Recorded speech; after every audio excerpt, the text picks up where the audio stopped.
Good afternoon, everyone, and thank you for coming. Welcome to those of you who are joining us by Zoom as well.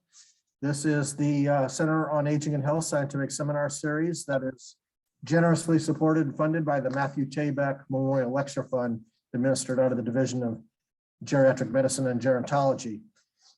Just want to make a few announcements. So we have a very exciting talk coming up in just a few minutes, and we've already lined up a speaker for the next this group, which will be Monday, March 7th. And on Monday, March 7th, Alden Gross has agreed to talk to us, and the title of his presentation will be Measurement and Structure of Cognition Across the World, Statistical Harmonization of the HCAP Studies. So please put on your calendars Monday, March 7th at 3:30 and take in Alden's talk again, either here in person or via Zoom.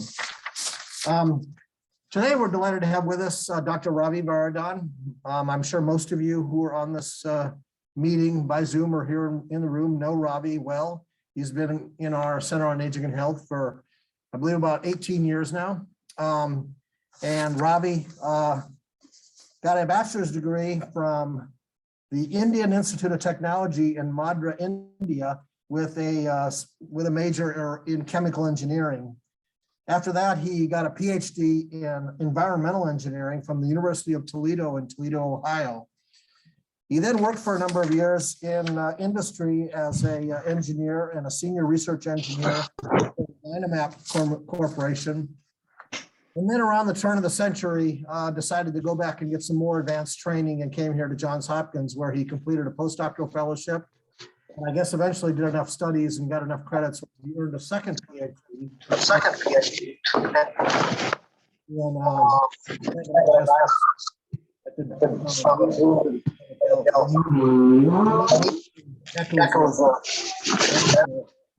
Perhaps those of you who are on Zoom, make sure you're muted. That sounds better. Thank you.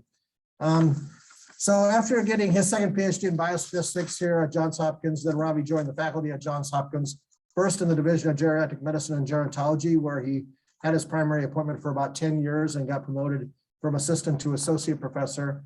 And then about 8 years ago, moved his primary appointment over to the Department of Oncology and the Sidney Kimmel Cancer Center here at Johns Hopkins, where he's been ever since. He has very recently been promoted to full professor in the Department of Oncology and the Kimmel Cancer Center. So Ravi is currently a professor in the Quantitative Sciences Division of the Sidney Kimmel Cancer Center. His main areas of research include first, the development and translation of statistical methodology for patient-centered outcomes research, including novel study designs and analysis methods for the assessment of heterogeneous treatment effects and for competing risks. Second, he is involved in delineating the physiological bases of the frailty syndrome, including the role of inflammation. I forgot to mention, by the way, that Ravi is a co-PI along with Karen Banning-Roche and Jeremy Wollstone on our resiliency study here at Hopkins, and that's his third area of interest, development of methods for characterizing resilience in older adults undergoing clinical stressors. Fourth, he has interests and expertise in statistical methods for evaluating bone marrow transplantation outcomes in hematologic malignancies. And fifth, he has interest and expertise in the development of efficient computational algorithms and software for solving high dimensional problems in statistical modeling. This includes developing several R packages for optimization and for speeding up slow EM algorithms. Ravi has degrees in engineering and biostatistics, but his philosophy, or his passion, I should say, is philosophy, and his mission is to follow the Socratic method of know thyself. And as part of knowing thyself, Ravi has realized that he's aging, but has realized also that he's not aging like most other people. He's aging in different ways. And combining that with his longstanding scientific interest, Ravi is going to speak with us today on Variety is the Spice of Life, an exploration of some facets of the heterogeneity of aging. So welcome, Ravi. Thank you very much, David. That was a very long introduction, and I was waiting for it to be over. But very kind of you to give that graceful introduction. So today I want to talk about an aspect that is very fascinating to me broadly, like this concept of variability or heterogeneity, and in particular in the context of aging. So I've been studying heterogeneity. I mean, as a statistician, that's really one of your primary focus or foci that, to characterize variation. And hopefully you can find ways to explain the variation that is seen in nature. So the study of heterogeneity is very fundamental to science, and in particular to statisticians. So it's nice to sort of combine that idea with my research interest in aging too. And because you hear that in aging, that older adults are more heterogeneous than their younger counterparts. I'm not sure if that's actually true or not, because there's a lot of heterogeneity no matter where you look. So, and in fact, in my talk, I'll be showing some results about that premise that older adults, with increasing age, the heterogeneity increases. Heterogeneity in whatever you look at, physical function, cognitive function, or physiological measures, or cellular measures, whatever, right? So first I wanted to talk about various aspects, but then I realized that's a lot. And there are so many aspects of heterogeneity. And first of all, I don't know about so many of the aspects. So it'd be presumptuous to talk about the various aspects. So I limited it to a few facets of heterogeneity with which I'm relatively more familiar. So let me first start by thanking my colleagues at the Center on Aging and Health and in geriatrics, who have taught me a lot about aging these many years. As David mentioned, because this is where I was a postdoc and a pre-doc at the same time. So I probably had the unique distinction as a simultaneous postdoc and a pre-doc. So thanks to all my colleagues. So I would like to start off by talking about the broad goal of aging research, geriatrics and gerontology. Right, you can think of gerontology as studying the science of aging, but the geriatrics is the practice of that in dealing with older adults in clinical management and things like that. Right, so Rowe and Kahn, in their very famous paradigm of successful aging, they summarize this, right? In sum, we are trying to pinpoint the many factors that conspire to put one octogenarian on cross-country skis and another in a wheelchair, right? So this is a beautiful illustration of the extreme heterogeneity that you can see, right? One octogenarian is on a cross-country ski, another guy is in a wheelchair. So Rowe and Kahn say that, we would like to understand what are the factors that govern this sort of heterogeneity. Right? And then Jim Fries in the 80s had this very powerful model of sort of explaining what the goal of aging research or geriatrics is. He called it compression of morbidity. So it's not enough that we extend the lifespan of people, but really want to shorten the lifespan in which the years of life are miserable. You're living in a morbid condition. So you want to compress those years of morbidity, right? So he called it compression of morbidity. So you can all think of this as sort of minimization of heterogeneity, right? In health and function. So in fact, I want to show this beautiful poem by Oliver Wendell Holmes Sr.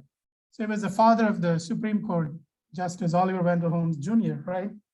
So here he talks about this beautiful idea called one-horse shay, right? This is like a horse carriage, drawn by a single horse, and it's sort of like a carriage with a chair-like structure where one person can sit on it. It has two wheels, and so he says, have you heard of this wonderful one-horse shay that was built in such a logical way? It ran 100 years to a day. Then all of a sudden but stay, I'll tell you what happened without delay. You see, of course, if you are not a dunce, how it went to pieces all at once and nothing first, just as bubbles do when they burst. End of the wonderful one-horse show. Logic is logic, that's all I say. So what it means is this thing was constructed in such a logical, perfect way that it worked perfectly for 100 years. And then when it turned 100, it just collapsed, right? Ideally, this is how we would dream of aging, right? We want to live for 100 years, perfectly healthy, doing everything that we normally do. And then on the 100th birthday, we just die, right? But this is obviously, it's not how it happens, right? This is like perfect homogeneity, right? But in life, we see all kinds of trajectories of health. So this is a logic, we'll come back to it later. Yeah? So now talking about aging, what exactly is aging and how do we measure it, right? This is the fundamental issue actually. Tom Glass used to say, one of my inspirations here at COA, he used to say that aging is one of the few fields where we really don't know what we are talking about, in the sense that we can't even define the word aging, right? But actually that's probably can be said for many fields. It's not only true for aging. I've realized that it's pretty much true in a lot of fields where you really cannot define the fundamental thing that you're studying. So here, Peter Medawar, who was a Nobel laureate, he called it senescence actually, because aging he wanted to distinguish as just a passing of time or chronological passage of time. But senescence is what he really was thinking about as what we would think of as aging.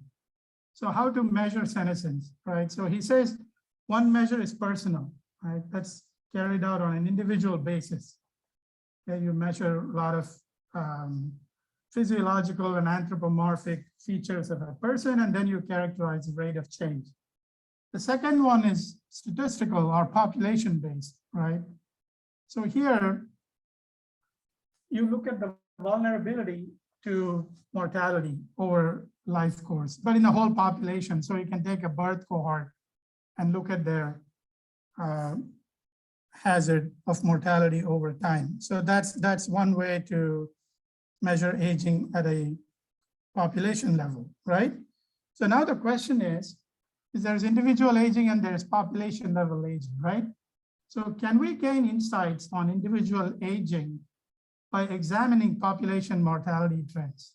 Right? Demographers look at population trends, whereas we look at a lot of individual aging here at COA. So can we actually use the population level to draw insights about the individual aging, right?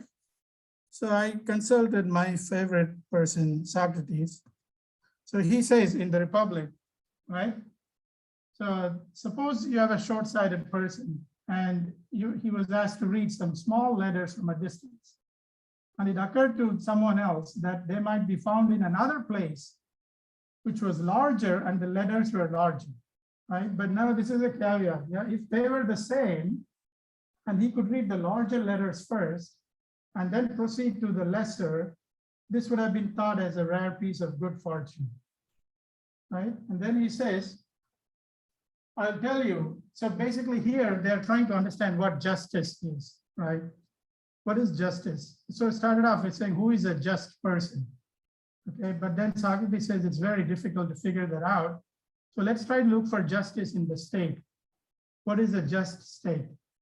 So if we can figure out what justice is at the state level, then we can apply that insight to the individual level, right? That was Socrates' argument, right? And so then the larger, which is the state, the quantity of justice is likely to be larger and more easily discernible. I propose, therefore, that we inquire into the nature of justice and injustice, first as they appear in the state, and secondly in the individual, proceeding from the greater to the lesser and comparing them, right? You can apply the same insight in aging too, because it's very difficult to understand individual aging, right? In statistics, we always study aggregates and populations, right? Because individuals are very difficult to predict, whereas you can see patterns in global, in aggregates. So it's the same idea here, right?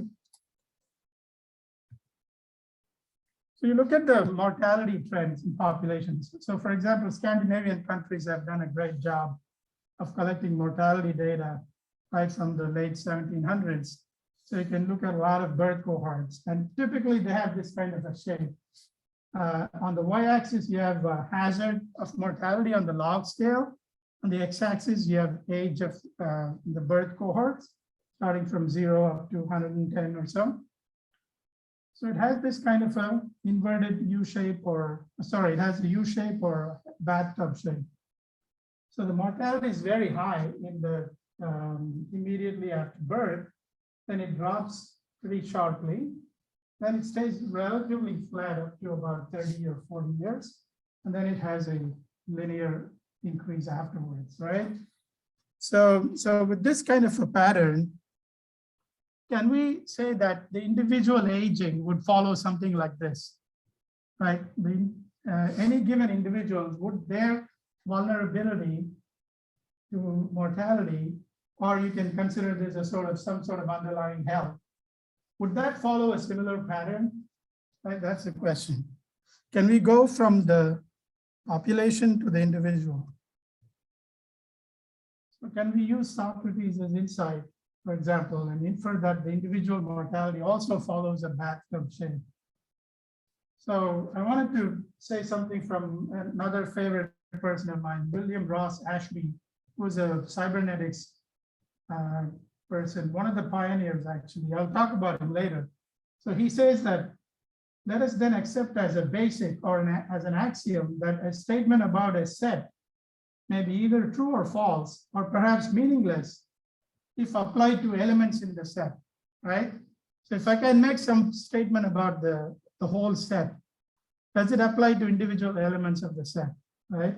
He says that could be either true or false, or even meaningless to make such statements about individual elements of the set. So that's something to keep in mind, right? And then Odd Allen, one of survival analysis gurus, he says, in order to properly interpret the results of survival analysis, like this hazard of mortality curve that I'm showing, one has to consider the fact that the individual risks differ in unknown ways. This heterogeneity may be difficult to assess, but is nevertheless of great importance. It may distort observed survival curves and intensities, right? So this is very important. Now we'll talk at length, about this, how it can distort. So when you look at the population hazard, how it can give you a distorted picture of the individual hazards. So this leads me to another favorite paper of mine. It's by Jim Wappel and Anatoly Yashin in 1985. In fact, I invited Wappel to our COA seminar series, probably back in 2006 or 2007, something like that. This is a very nice paper. He actually had a paper in 1979, Wappel, Yashin, and Manton, that went into this idea in a more mathematical way, whereas this paper is not as mathematical, but it shows some really beautiful ideas about this operation of heterogeneity. So the idea is that when you look at survival curves, you have to realize that the population that is shown is seldom homogeneous, right? All individuals are not going to have the same risk of mortality. So the population mortality pattern may differ substantially from the individual hazard rates. And you have to realize the hazard function is a conditional quantity, right? By that, I mean, the way it's defined is that what's the instantaneous probability of rate of dying at a given instant, given that you have survived up to that point. So that fact that you have survived up to that point is the key thing, right? So you have to be at risk for death in order to be in the hazard function consideration. So that survival is what is the selection process is, right? So people that are frailer would drop out of the risk set earlier than people that are not so frail, right? So that's the selection process. So because of that, the population hazard doesn't necessarily reflect the individual aging process, right? And they present several examples, and I'll show some of them. So here's one, right? So this type of hazard is typically seen for modeling recidivism, or for for criminals, or for people, addicts who are trying to give up smoking or alcohol, right? So suppose you start today, like, okay, I'm going to give up. So from that time onwards, what is the risk of you reverting back to that, right? So until you revert back, you're at risk for reverting back, right? But the moment you revert back, you're out of the risk set anymore, right? So the hazard of reverting back, recidivism. So they show that it weakens over time, it decreases. But is this behavior true for any given individual, right? So if you look at this and you'll say, oh yeah, over a period of time, alcoholics are likely to get better in terms of the resolve to give up, right? But Wappel shows that this can be explained very simply by considering that the population is made of two types of people, okay? Two groups within this population. It's structured like this. There's one group that has a very high but constant rate of recidivism, and then another group, same constant rate, but much lower. So if you have these two groups, when you aggregate them together, you will see this sort of a pattern, right? Over time, what will happen is because these guys are high risk, they would go out of the risk set. And as time goes on, the people in the risk set will look more like this group, right? The proportion of mu1 would decrease and the proportion of mu2 would increase. So that's why you get like a nice pattern like this, right? It's a very simple example, but the idea is very useful. And here's one, this so-called 7-year itch in marriages, right? So if, say you're getting married here, and as time goes on, the risk of divorce increases, right? And the divorce at around 7 years reaches a peak, and then things get better, you know? So say it takes about 7 years to understand your partner. Right? That's the idea. So can you go from a population level pattern like this to individual wedding or individual marriages, right? That's the question. So Wappel says you can easily explain this curve, which has a mode, right? By having, again, two populations, two subpopulations, right? Where there is one group that is just not susceptible to divorce at all. You know, they are like, you know, soulmates, they're made for each other. So right from the day, the moment they say, I do, you know, they're just made for each other. Whereas here is another group, which is more typical. The more time you spend, the more danger there is. And any given time, you know, things can explode. So if you have such a structure, then you can see this sort of a pattern, right? So it's very nice. You can see things like this. And then the bathtub hazard that we saw for aging mortality, human mortality, can also be explained by two groups, right? One with a very high but constant hazard, another starting with a very low hazard, but then it increases over time. So there are two subpopulations. When you mix them to form the aggregate, you can see this sort of a pattern where the hazard has a minimum. Okay. So given this sort of complexity, right, how do you handle such, you know, data, survival data, right? I'm not going to discuss the modeling aspects of this very much because it's a huge topic in survival analysis, but I just want to mention a few models that have been used, so you're just familiar with them. I already mentioned Jim Wappel's 1979 paper. He's the one who actually coined this phrase, the word frailty. So it first occurred in Jim Wappel's 1979 paper. So it's frailty basically refers to variation in the risk for susceptibility to death, right? So you have a constant hazard, but it's multiplied by a random variable. So it's sort of a multiplicative frailty.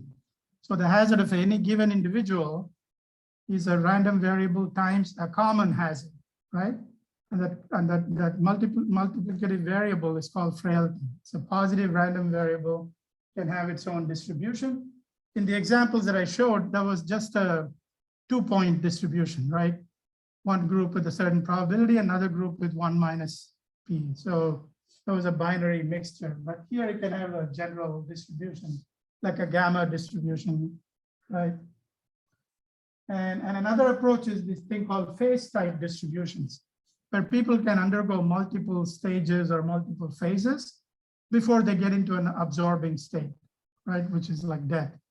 And in aging, you may consider those states to be progressive states, right? So you don't come back and forth, but you sort of progress towards the absorbing state.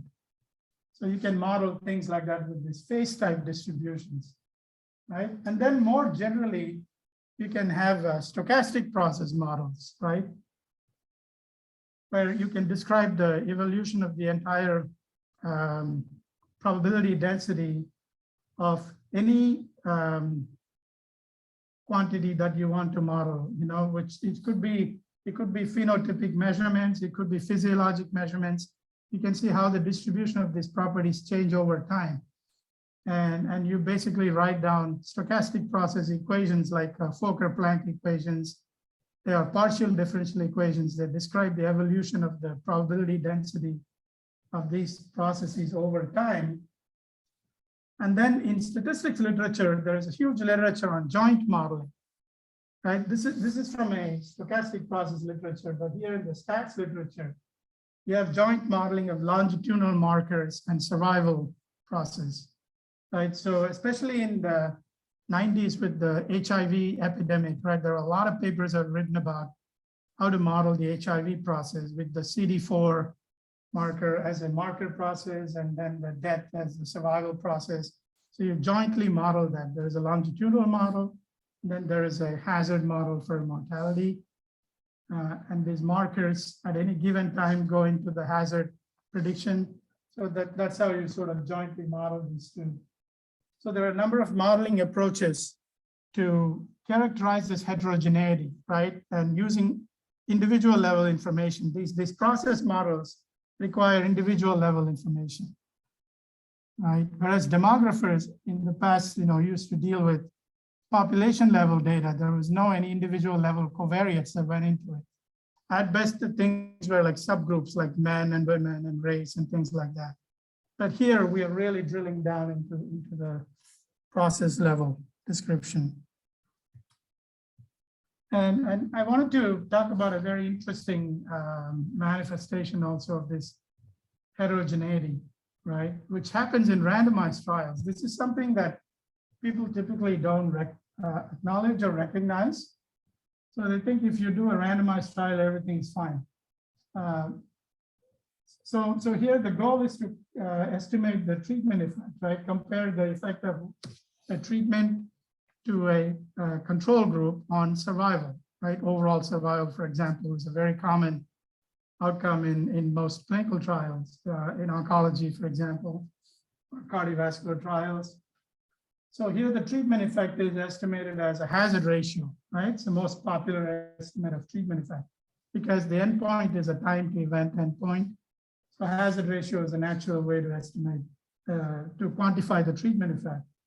And it's estimated using a Cox model, proportional hazards model, right? But what is not known or appreciated is that this hazard ratio from the Cox model is susceptible to heterogeneity, that individual variation in individual risks, right? As I said before, hazard function is a conditional quantity, which is subject to a selection process, right? So we have to be careful. So if you have a variable Z that denotes the underlying unobserved prognostic factors, which you can call frailty, right? And A is your treatment variable, 0, 1. And at randomization, when you start the trial, this frailty would be balanced in the two groups, right? If it's a fairly large study, it'll be balanced, or by design, it's independent, right? Z is independent of A. But subsequently, what happens is due to selection process that depends on Z, this independence breaks down when you condition on the fact that when you look at the survivors, right? T greater than T. So big T is the time to death, and little t is any given time. So if you condition on survivors, people who have survived past time little t, then in that set, if you look at the two groups, the treatment group and the control group, right? The distribution of Z would be different, right? If Z is a prognostic variable, so conditioning on this T greater than P induces a bias, and I'll show you. Here is a causal description of that. Sorry for the blurriness. So this is the treatment, and we're interested in the effect of treatment on the survival at T plus delta, right? Then here is a frailty variable, prognostic variable, that also affects the survival. But now when you condition on this thing, having survived up to time T, this opens up a path between this and this, right? That's a collider issue, right? So previously you're okay. If you don't touch this guy, it's okay. But if you touch this, then you're opening up the pathway. So you have to now worry about Z, right?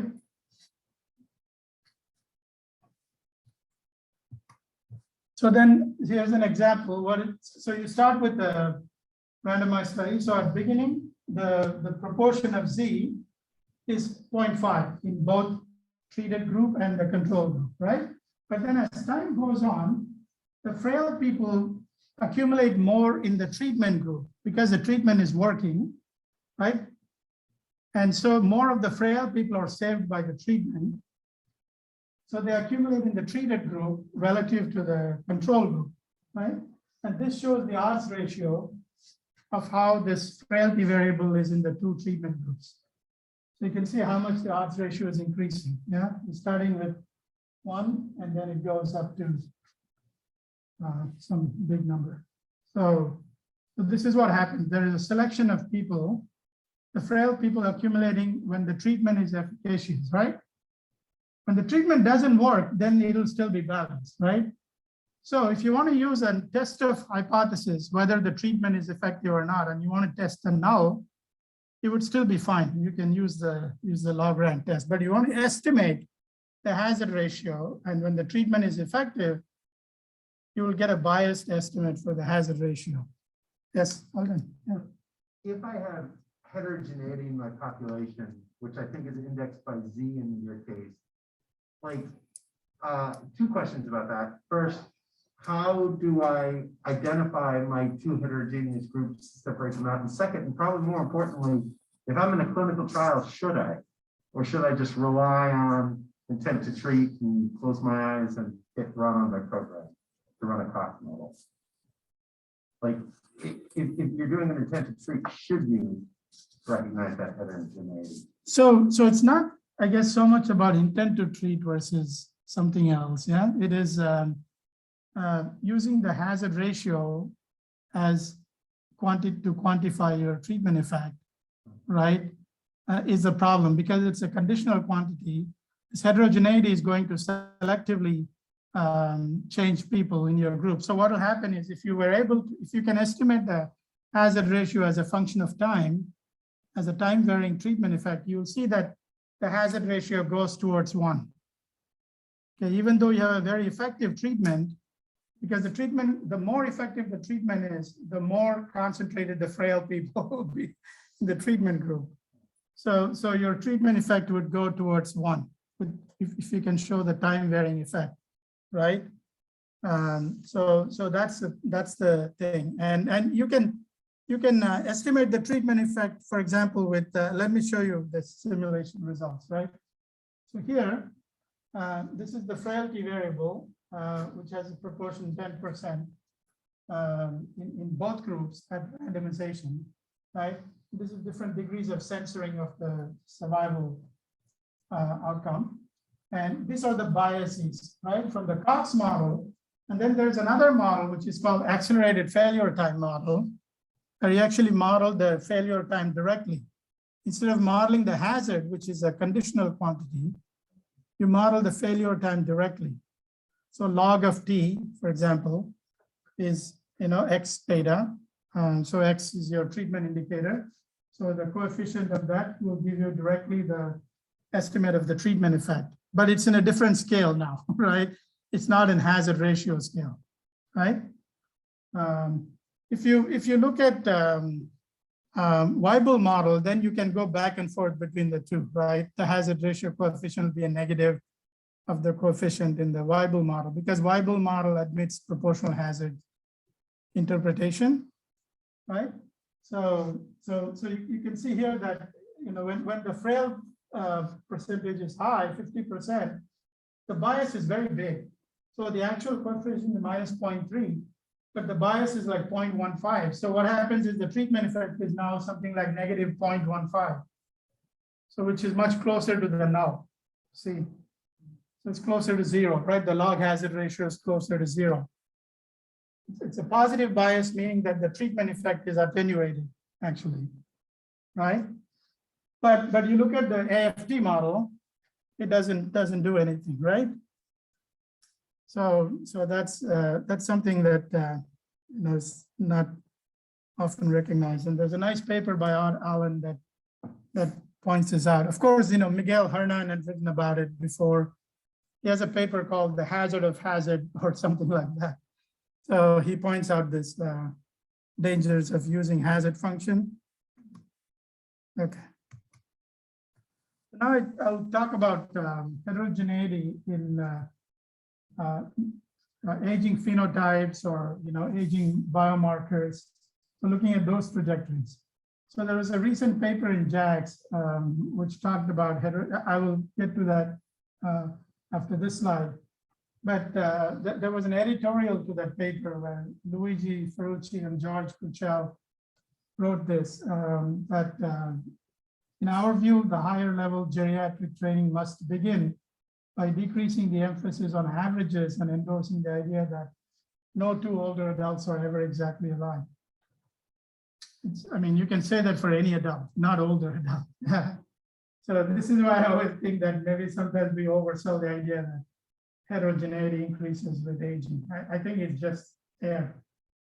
Inter-individual variability of health and function independent of and expanding with chronological age. So this is the thing. So the premise is that this heterogeneity expands with chronological age, is a pillar of modern gerontology that justifies the idea of individual biological aging rates.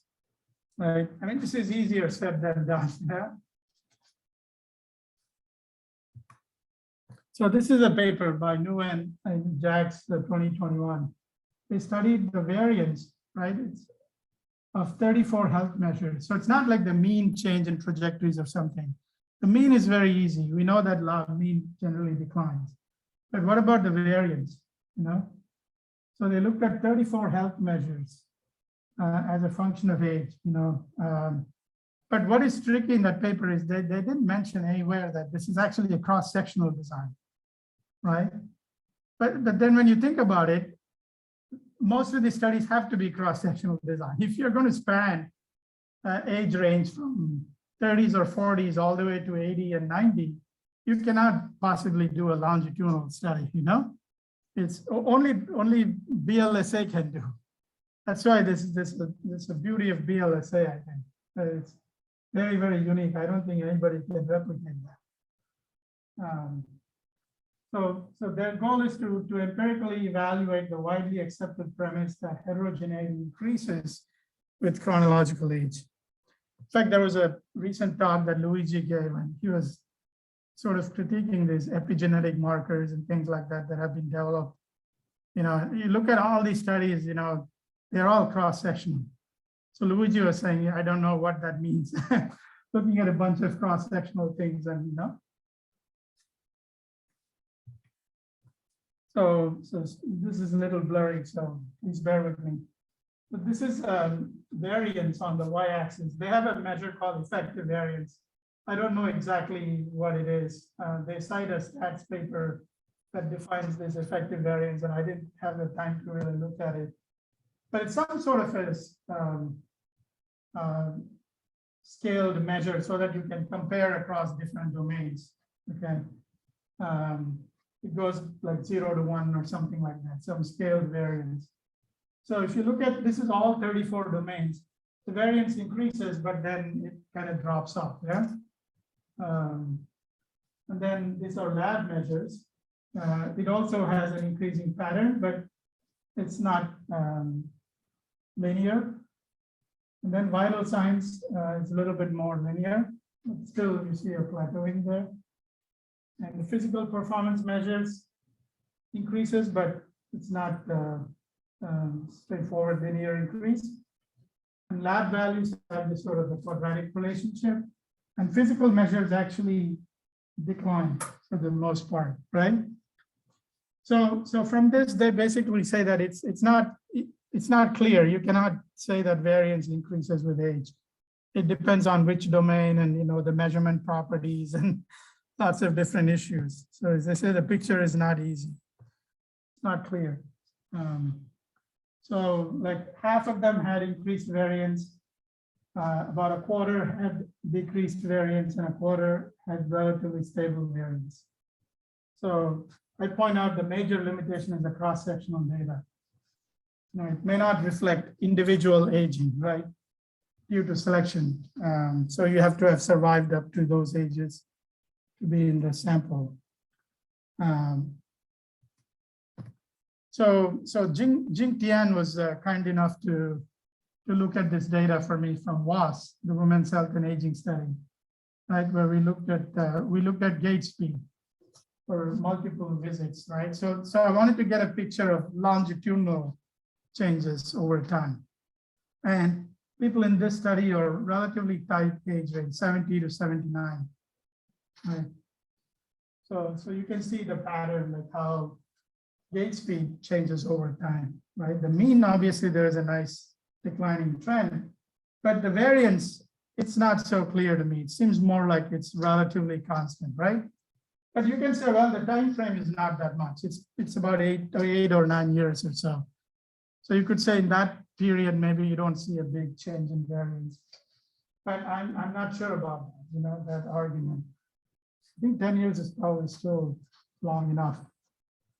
You might be able to see some, yes. So Ravi, looking at round 4, I think it's really interesting. You have a lot of people in the lower bound who are quite outliers. And then they go away. Is that because maybe perhaps they didn't return? Possibly, yeah. Yeah. And so maybe some of that variance is lost. Oh, absolutely. That's a good point. Yeah. So with longitudinal design, also you're under the forces of selection, right? I think so. I mean, with VLSA especially, because it's such an involved study, and I know that we really value this, and it is important, but because it's such an involved study, the second you have somebody start to go over this type of function or poor health, they don't want to come back for 3 days of testing. I agree. So I think, everybody's challenged to understand this, regardless of the study design. It's really hard. It's very hard. In the resilience study, we are finding out, we are making these people literally jump through so many hoops, and they're already suffering from cancer and getting treated with all kinds of things. And you want to bring them and do all these measurements. So people don't want to come, so it's very difficult. This missingness is very informative in a lot of cases.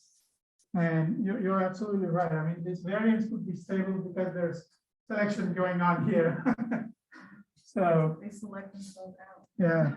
Yeah, that's what I was telling Luigi, actually. Don't think longitudinal design is perfect.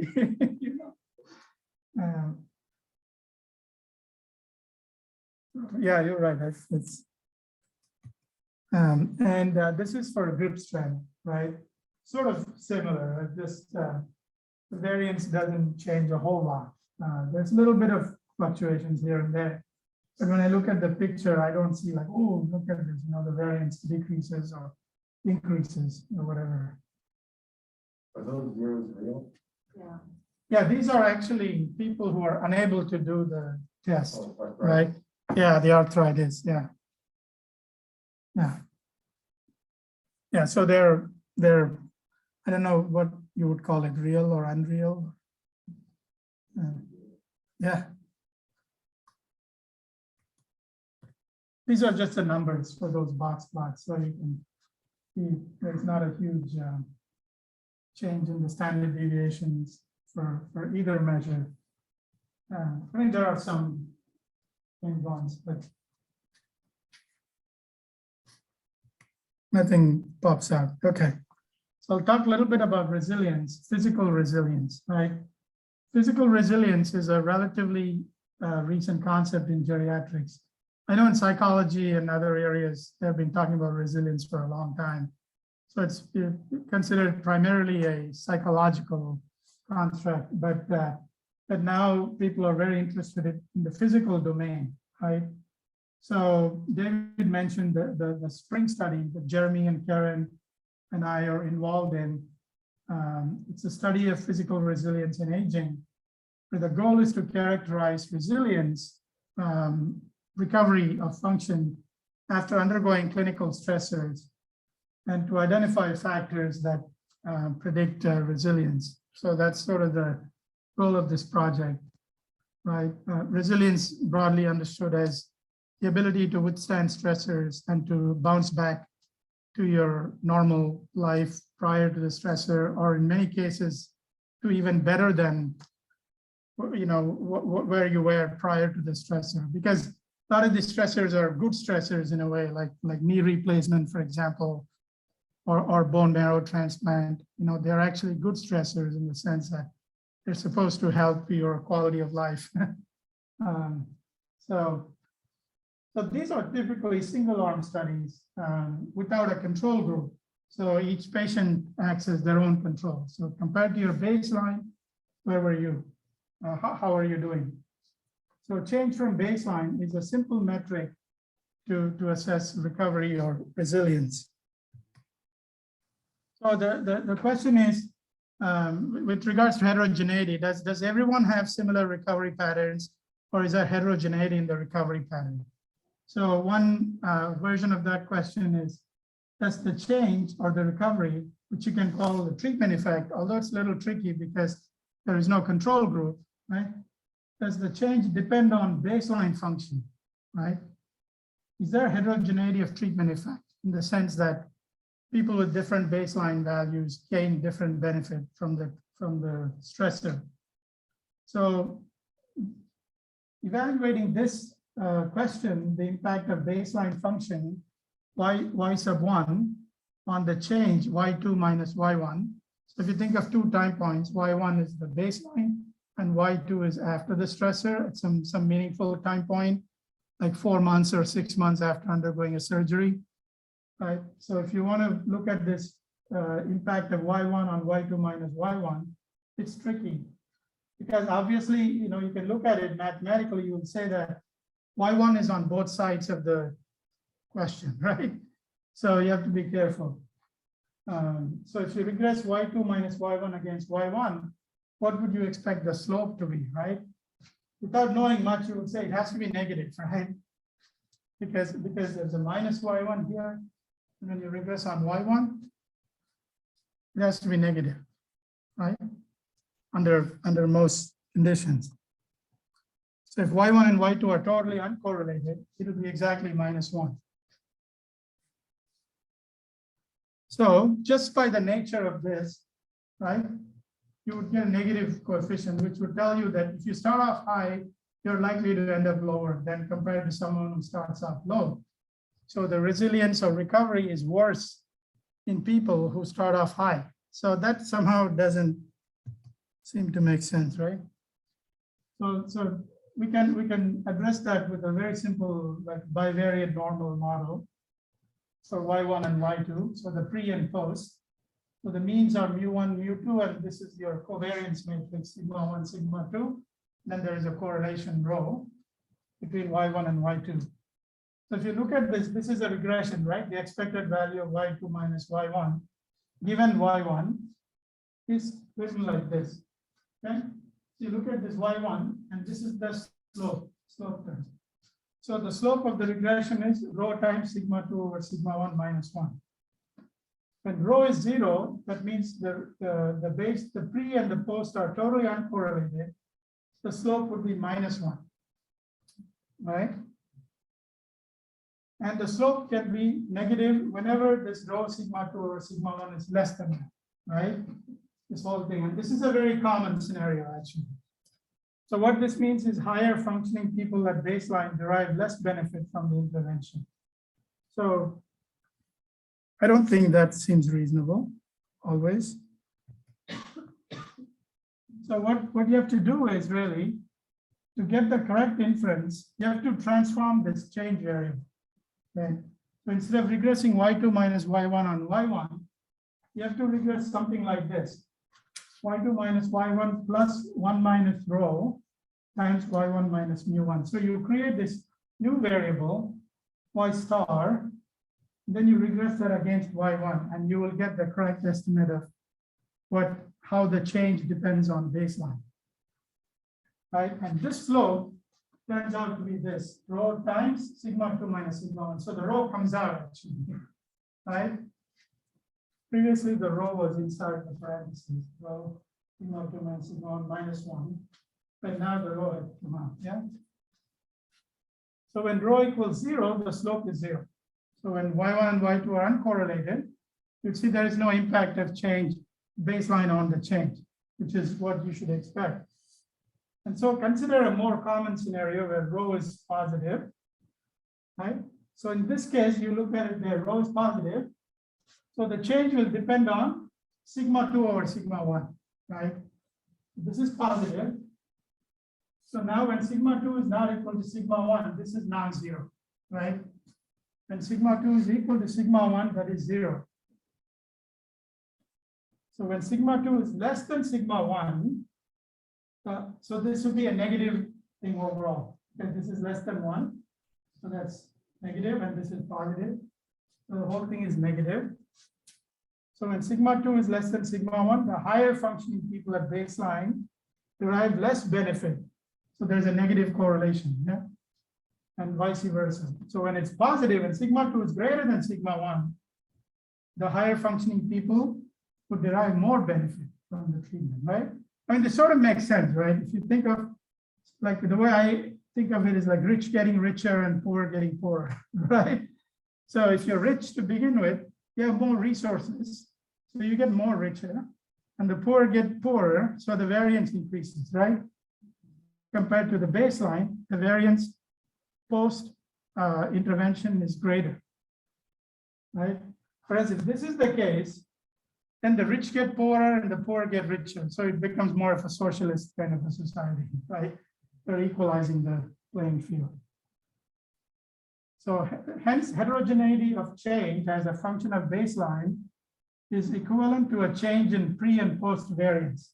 So basically it comes down to examining sigma 1 and sigma 2, right? So just by looking at sigma 1 and sigma 2, you can determine whether there is heterogeneity in the treatment benefit as a function of baseline, right? So that's the idea. But when you do this regression, you need a value for rho and mu1, right? So you can actually plug in the sample estimates, rho hat and y1 bar in there when you do the regression. But then you have to use a bootstrap to get the confidence intervals. So here is a simulation example just to show, I mean, not simulation, this is simple. So here, the red line corresponds to sigma 2 over sigma 1 equal to 1. So there is no change in sigma, right? So it means the treatment benefit, which is 10, doesn't change as a function of baseline, right? But when sigma 2 over sigma 1 is 2, it's a green line. So this is that rich get richer, poor get poorer scenario, right? Because the variance at post PKR is 4 times the variance of baseline. So that's why there is a strong positive effect of baseline on the treatment effect. And then when sigma 2 or sigma 1 is half, there is a negative effect, right? Yes. So what's the treatment? So it's a surgery or whatever clinical stressor that you're undergoing, right? That's the treatment. So you have a certain function prior to undergoing surgery, and then you go through knee replacement. Then at 6 months, I measure your function again. So the change is the benefit from the treatment, yeah? But treatment can also be the, physical therapy or, some other. Oh, yeah. It doesn't matter, right? I mean, whatever the treatment is. Why is that important? Well, I mean, I'm just thinking of people that are more resilient, or people that have higher self-efficacy, are likely to work harder are. Yeah, so sure. So you're saying that the treatment is not just a point variable, but it's sort of a complex treatment that, yeah. I mean, that's not the point that I'm interested in making here. What's the nature of the treatment? But I'm just saying that if you want to examine how the treatment impacts your function, does it improve? And does that improvement depend on your baseline value? That's the question that I'm trying to address, right? I'm not saying what is the nature of the treatment itself.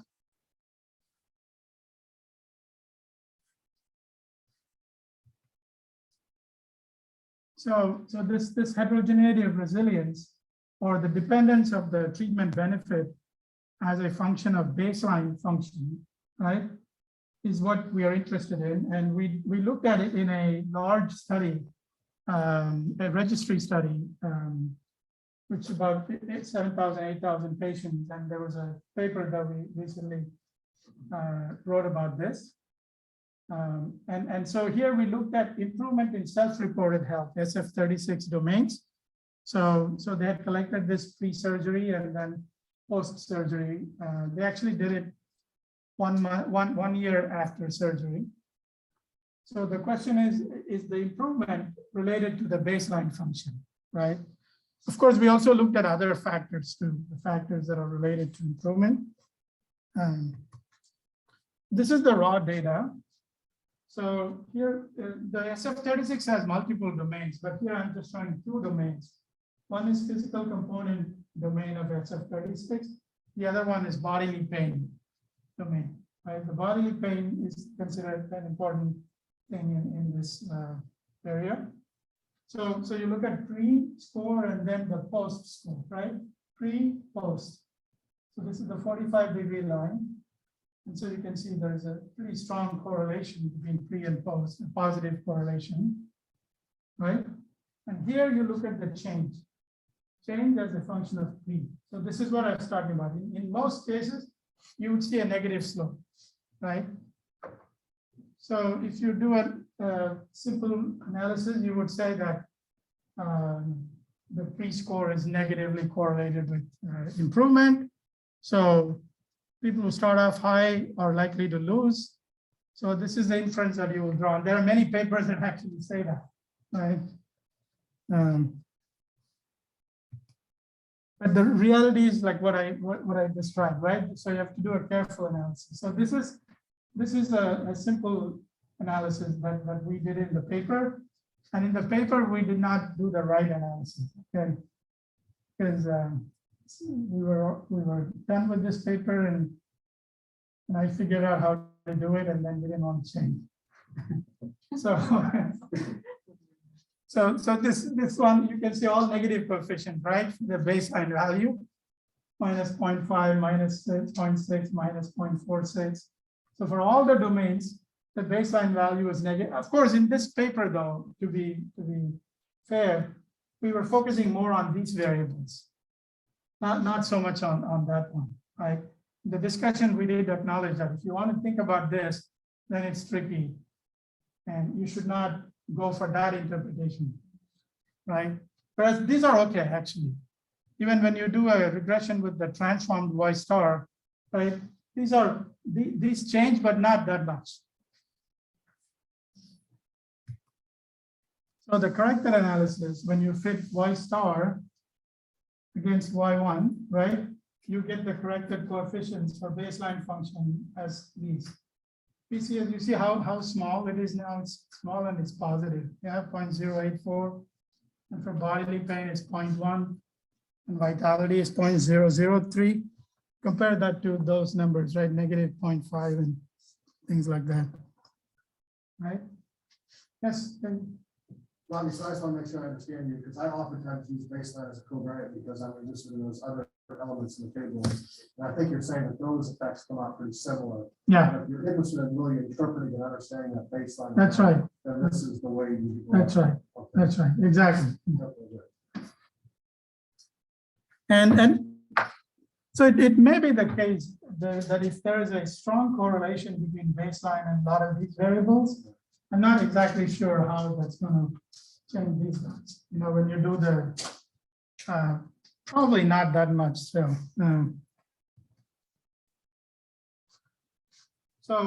yeah, this, and then with Bootstrap, you can show that they're significantly positive. The confidence interval clears 0, but of course not for vitality, right? So what this now means is that because of the positive coefficients, the improvements in the domains after TKR is greater for those with higher scores at baseline. You know, now it's good. Okay, now I'll switch to another heterogeneity idea, constriction of life space. This is a fascinating idea. So this one example, I anecdote or quote from this book, Gilbert Brim's book, which I just borrowed from Brian. It says, Gilbert Brim talks about his father who lived up to 103 years. So when he was a young man, his father was fully engaged in running his farm. He had like 100 acres or something like. He was a professor at Harvard or something, or he did his PhD from Harvard, and then he was a professor at Ohio State. After he retired, he bought this 100-acre farm, and he was running this huge farm, right? And then as a 75-year-old, his mobility was limited, and so he was working on his garden. So he went from the farm, 100-acre farm, to a garden. Then as a 90-year-old, he could hardly walk, and his hearing and sight were impaired. So at that time, he was taking care of his houseplants, right? And then later, probably in his late 90s and 100 probably, he focused on the flowers on the window hedge near his chair in the living room. The window became the center of his goal striving and subjective well-being. So here's a guy who's having a thriving life. Now window is his window to the world. Right? Gilbert Brim, his book Ambition. So this idea of life space is really fascinating, right? It just captures so many things about the health of the person. Very rich idea, I think. It was originally proposed, I believe, in 1985 by May and Nayak and people like that. But then at UAB, David, I think, David, you have a paper also, right, on life space? I'm a co-author on a few of those papers. Yeah, I'm not yeah. the first author. Yeah, I don't know who Barker is, but I know Richard Wall. Patricia? Oh, Baker. Oh, Not Baker. Barker, Oh, Baker. okay, Yeah, okay. Almond and Yeah. Baker. Yeah, sorry. So they're at UAB, they developed an instrument, very simple one, which basically says how often you go to different rooms, how often you go out of the house, the neighborhood, how often you go to the city, or go outside the city, expanding radius, right, of the circle. And then you quantify that. So it's a very simple and nice measure of life space activity or assessment. And actually Chenley also has a paper in 2008 that showed the life space was associated with frailty. So people who are frailer had a smaller life space compared to those who are non-frail, right? So this idea is very fascinating to me. And so anyway, this is the question that UAB folks developed. There are like 1, 2, 3, 4 items in there, five items. And you look at the frequency of each one, and so you score them. And this also relates to a very interesting idea that Eugene Yates showed in one of his papers. It's idea of helical time, We normally think of time as either as a linear construct, just going one direction, or we think of it as a cycle, like the solar cycle, lunar cycle, everything cycle, diurnal cycles. But you sort of combine those two. And so you have this concept of a helix, right? So when you come back, you never really come back to the same point. You're a little bit down, So you kind of have this helix that unfolds over time, right? And if you think of the areas sort of under that at any given time, the cross-sectional area, it decreases. So he calls it the hemodynamic space, right? The space within which the physiological variables are operating. So it says that space narrows. So it's very beautifully like this parallels the life space, you know. So I think there should be some way to actually map this hemodynamic space to the life space.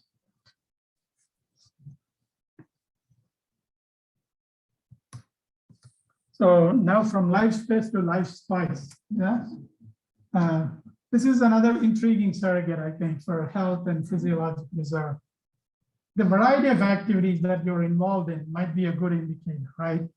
I mean, if you're doing the same thing over and over again, I don't think it really is as beneficial. Of course, it's better than not doing anything, right? But if you can do two things as opposed to one thing, that's richer. You know, it makes your life doubly richer, right? So the variety of activities might be a good indicator of physical and cognitive reserve. Michelle had a nice paper, Michelle Carlson, in 2012. She developed an instrument to measure the variety of activities, life activity questionnaire in WAS2. So I really like this idea too. So Michelle hypothesized that participation in a variety of lifestyle activities may exercise numerous abilities and associated neurobiological pathways, including the organizational skills required to flexibly schedule and shift across these different activities, right? So I think this is a very nice idea. So to promote variety in activities, right? So I mean, you can imagine like all of us, right? We are very comfortable doing the things that we are used to doing. But if you challenge us to do something very different, right? Like learning a new language, right? You know, there's so much resistance there because you don't want to feel dumb, you know? You're so good at that, and now you go and learn, like I'm learning Sanskrit. You feel really dumb because you don't know anything, and you have to learn everything right from scratch, right? And it's not like children learning a language. For them, it's so easy because they don't have this ego trip or anything like that, right? So, but this is very important, this great variety. I think picking up new languages or learning new games to play, you know, things that are very different from what you normally do is a very nice way to spice up your life, right? And so Michelle's study found that greater variety was associated with the decreased risk of dementia. So she said participation in a variety of activities, regardless of frequency, was beneficially associated with maintenance of cognitive health in late life. So I always, you know, think of this as one way to stay healthy. Do one more thing than what you usually do. Don't worry about the frequency. Okay, now finally, I come to this. I mentioned Ross Ashby at the beginning, right? The cybernetics person. So he has this really beautiful idea, Ashby's law of requisite variety, right? So the whole theme has been about heterogeneity and variety, right? So this law fits very nicely with that theme. And actually it's very nice and different way to think about aging, health, physiology, and frailty, and all those things. Right? He was an English psychiatrist and systems theorist in the 20th century.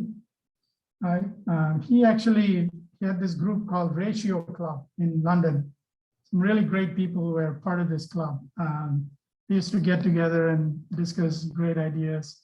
Alan Turing, who was one of the pioneers in computer science, was part of that group.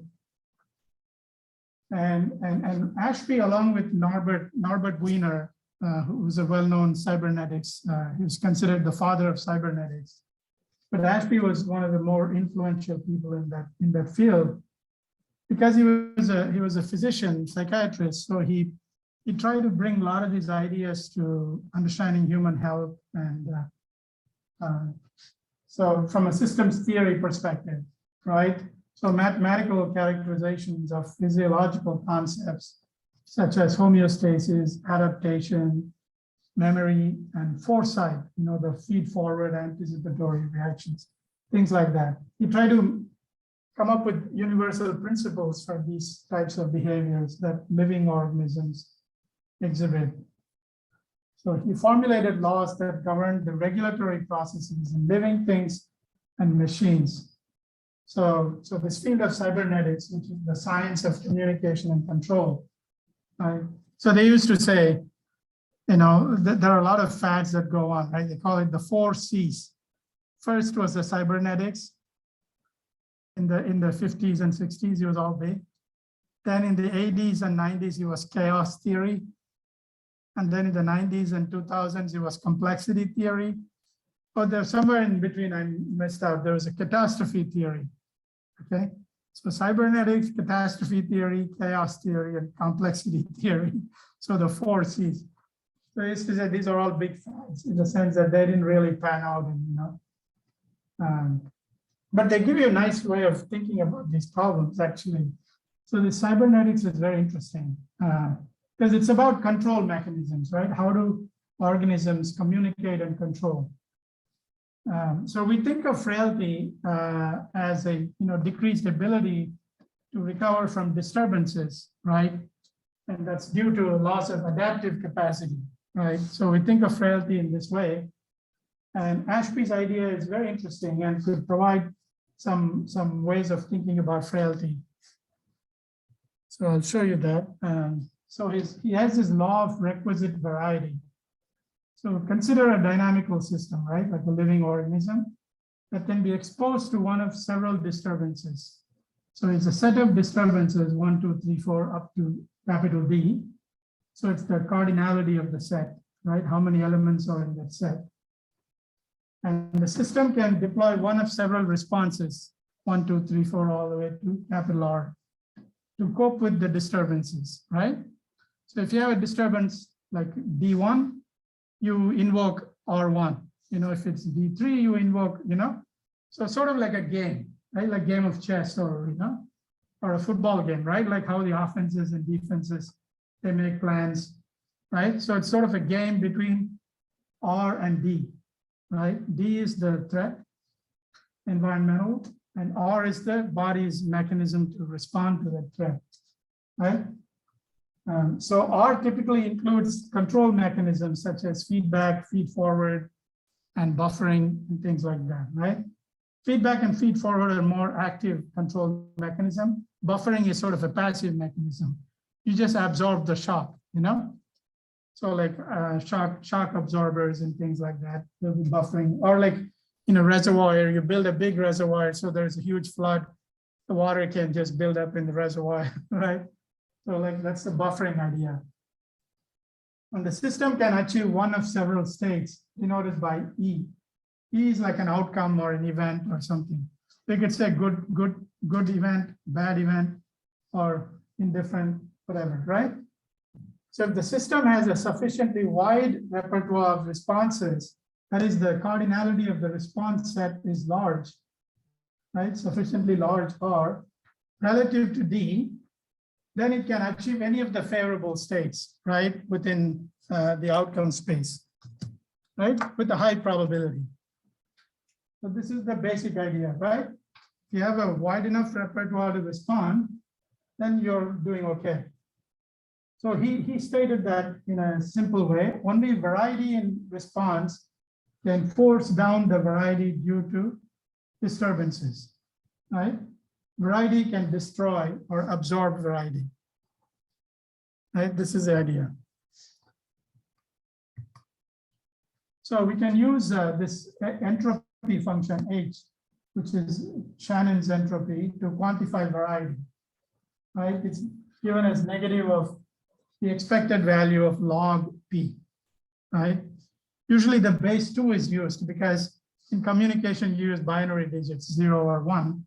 So log base 2 is very convenient, right? Like head or tail, right? But any log is okay, but log 2 is what is typically used for Shannon's entropy. So X is a random variable with K possible values. So this is the entropy of that random variable. So meaning that if a random variable is hard to predict, right, like a uniform random variable, that'll have the maximum entropy. Okay, so there's a lot of information in there, it's hard to predict, right? So the larger the entropy, the greater the information, or also greater the uncertainty. If you're thinking of prediction or response, then the uncertainty is greater, right? So Ashby's law is this. So that's the entropy. So it says the entropy in the outcome space has a lower bound. You know, it cannot go lower than this. It can only be higher than this. So what is the lower bound? The lower bound is the entropy due to the disturbances minus the entropy due to the response plus the entropy due to the response given the disturbance. Right, I will explain what this is. Okay, it's a little non-intuitive, but once you see that, it's actually not that hard. So the goal of the system is to achieve control by reducing the uncertainty in E. Okay, to minimize that entropy in E, right? How, the optimal would be I can minimize so much that I can always be in a good state, for example, right? No matter what the disturbance is, I can be in the good state. So E is minimized to only one outcome, good outcome, right? So then the entropy is totally minimized. It'll be zero. Okay. But then it says, no, you cannot achieve zero. There's a lower bound. Okay. It has to be greater than that lower bound. Okay. So the goal of the regulatory system is to achieve a smaller desirable subset of E, right? So those sets that are viable for the organism, you want to achieve those subsets with a high probability, right? So you want to minimize this as much as possible. Okay. So how do we do that? So on the right-hand side, if you look at it, there are three terms, H of D, which is the variety in the disturbances, right? So how can you minimize that? By not exposing you to a lot of disturbances, right? So you look at that constriction of life space, for example, right? We saw that the person sitting by the window. So what is he doing? He has minimized his exposure to a variety of disturbances, right? Because why he has to do that? Because something else is going wrong with this thing, right? I'll get to that part. So you can minimize by just minimizing the disturbance, just stay in your room your whole life, right? You can minimize the disturbances. But that's a terrible life, yeah? So that's not a good thing. So, but mathematically, yes, you can do that, right? And you can increase HFR because that's a negative term. So you can increase HFR, which is what? You increase your repertoire, like how you respond to the things, right? Overall. So you increase your repertoire. This is not easy to do, okay? So this is a tough one. So let's come to this one. This is the key, right? HFR given D can be minimized, or you can do something about it, right? Even made zero, if the system knows how and is able to respond to every disturbance to achieve a desirable state within this set of E.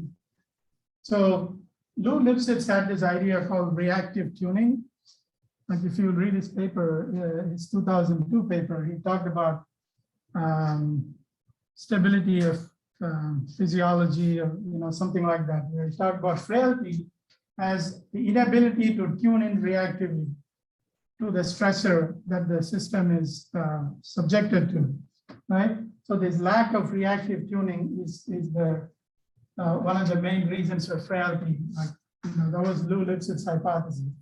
But you can see very nicely that what he's talking about is really this. It requires knowledge for the system to tune in. It's like, like Bill Belichick, for example, right? He knows exactly how to do this, right? Or Nick Saban, whatever the defense can throw at me or whatever the offense can throw at me, I know how to respond to that, right? So this HFR given D, he can minimize it. But minimize meaning that the uncertainty in that can be reduced, right? If you throw a particular D at me, I know exactly what to do. So you minimize the uncertainty, right?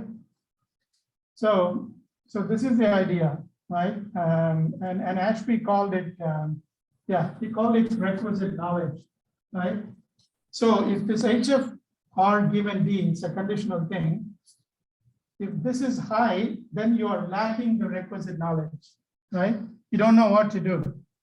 If you're exposed to a D, you're like, oh, should I use this? Should I use that? I don't know. So there's uncertainty in this. So this lack of requisite knowledge or lack of adaptive capacity, right? This is that term. So my hypothesis is that frailty may be a consequence of an increase in HFR given D, which is the increase in uncertainty in finding an appropriate response to a disturbance, right? In fact, as HFR given D decreases, the system may adapt by limiting its exposures. Okay? By decreasing HFD, right? I'm sorry, as HFRD increases, okay, it should be increases. Okay, that's a positive coefficient. So it has to increase. So when it increases, that means the uncertainty increases. So now the system doesn't like it, having to deal with this uncertainty. So it just shuts down basically, right? By limiting the exposure.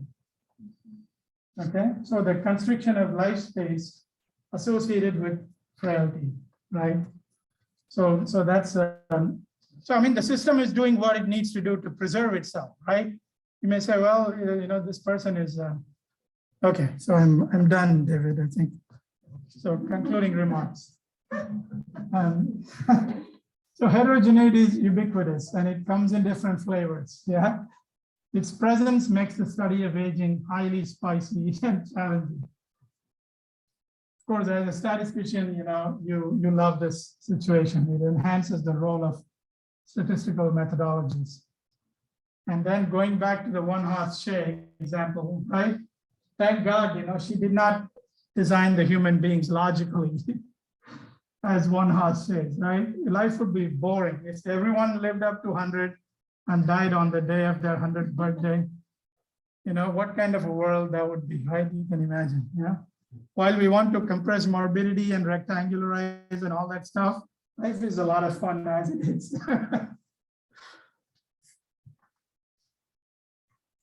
Thank you.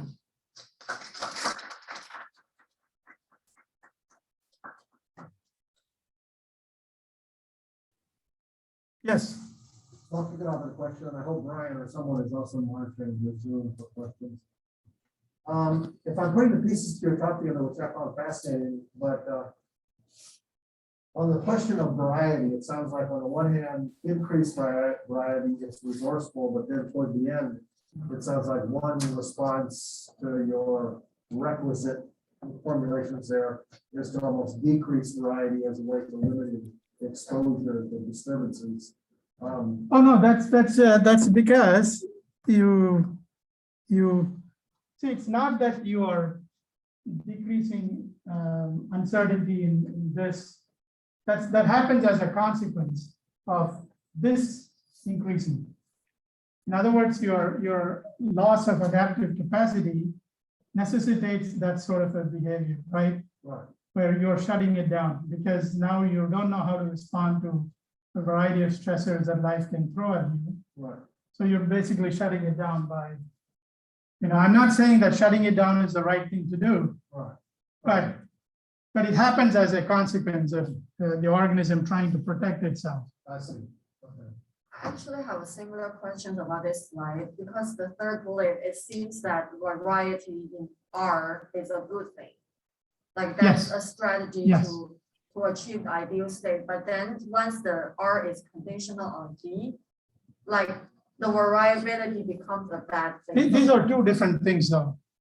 Yes, I understand, but why conditioning on D, we want it to be minimized, but when it's not conditional on D, we want because I don't know what the D is going to be, right? So if I don't have a variety here, I may not be able to deal with this, right? So think of it as a game. If I can throw 10 things at you, okay, I should have 10 or 15 things to respond to, okay? If I only have 2 things to respond to and you're going to throw 10 things at me, I will get you, right? So that's why having this broad repertoire is a good thing, but then that itself may not be sufficient. You may still need to know how to respond to a given disturbance, right? So this is a knowledge, right? The requisite knowledge.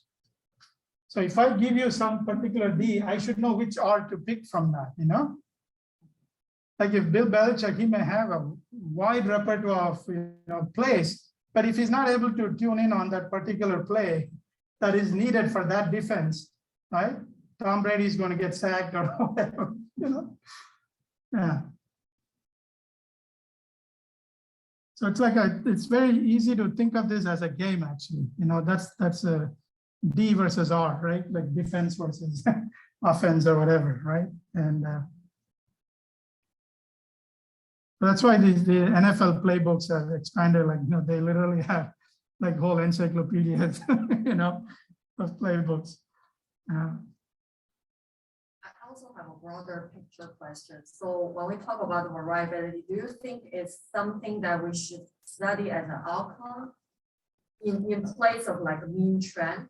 Or is it something that we should take into account when we study the mean trend?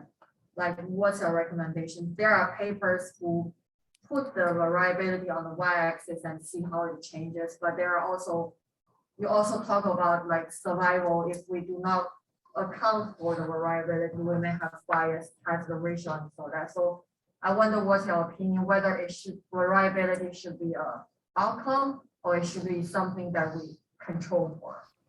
Yeah, it could be both, right? It depends on the problem and the question you want to address. So for example, if you want to study heterogeneity of treatment responses, then that's obviously an outcome that you're interested in. But if you're interested in studying mortality patterns or some patterns, but then heterogeneity is a nuisance variable that can create artifacts in the pattern that you want to study, then you treat it as a something that you need to address and potentially eliminate, you know? Yeah, so it could go both ways, both as a variable in its own interest or as something that needs to be adjusted for or accounted for.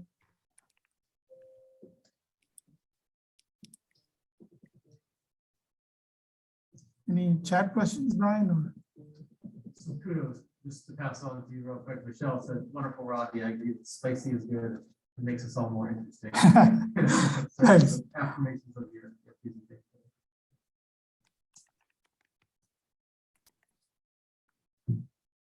I'll ask one more question. Yes. This goes back to your earlier part of the talk, the 7-year hits.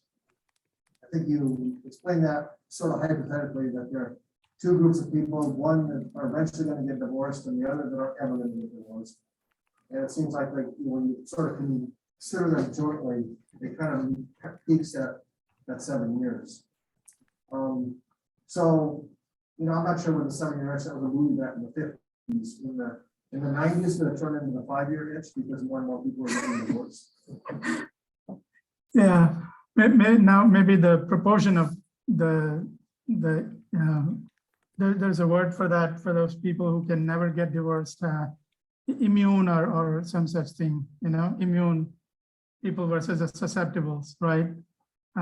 So the immune, that fraction of susceptibles probably increased, you know. So the itch happens sooner than the peak, right? Because if you play with the proportion, you can move where the maximum happens, right? So a hazard function is instead of describing that as kind of a function that fits individuals, you know, almost kind of like a balance of the different types. Correct, exactly. It's a dynamic balance between the two, yeah. And the dynamic is constantly changing, right? Because the proportion of the people are changing due to the selection forces. Like if you get divorced, then you're out of the picture now. Yeah. So the proportion of people still at risk changes, and generally that proportion always goes in favor of those that are less frail, because the more frail get eliminated, right? Whereas in the randomized trial example, it was interesting, right? Because the treatment is effective. Now you look at those two groups, the concentration of frail increases in the treated group compared to the control group, right? I mean, it's decreasing for everybody, but relative to the control group, the treatment group is getting enriched with the frail people. That's why the hazard ratio has a problem. All right, time for one more question. I'm gonna deliberately do something new this weekend. Not sure what it is.